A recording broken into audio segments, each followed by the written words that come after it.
the ruthless hitman behind the GEMINI method. Roy DeMeo was an Italian-American mobster in the Gambino crime family of New York City. He headed a group referred to as the DeMeo Crew, which became notorious for the large number of murders they committed and for the grisly way they disposed of the bodies, which became known as the GEMINI method. It is where they would hang the bodies up above the bathtub, drain all the blood out of them, and then dismember them. The crew was responsible for a very large number of murders, possibly as many as 200, with the majority of them committed by DeMeo himself.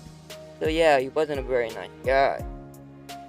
Roy DeMeo was initially an associate of the Flatlands Canarsie faction of the Lucchese crime family, which controlled tow truck companies, junkyards, and car theft operations in that section of Brooklyn.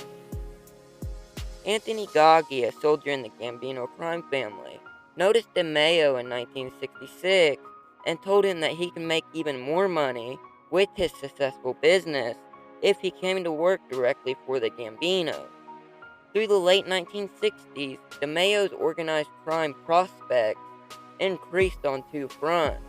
He continued in the loan sharking business with Gaggi and began developing a crew of young men involved in car theft. It was this collective of criminals that became known both in the underworld and in law enforcement circles as the DeMeo Crew. The first member of the DeMeo Crew was 16-year-old Chris Rosenberg, who met DeMeo in 1966 when he was dealing marijuana at a Canarsie gas station. DeMeo helped Rosenberg increase his business and profits by loaning him money so that he could deal in larger amounts. By 1972, Rosenberg had introduced his friends to DeMeo, and they began working for him as well. Unfortunately for Roy, by 1982, the FBI was investigating the enormous number of missing and murdered people who were linked to him, or who had last been seen entering the GEMINI lounge. Around this time, an FBI bug in the home of Angelo Ruggiero picked up a conversation between Ruggiero and Gene Gotti, a brother of John Gotti.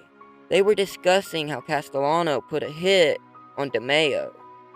On January 10, 1983, DeMeo went to a crew member's house.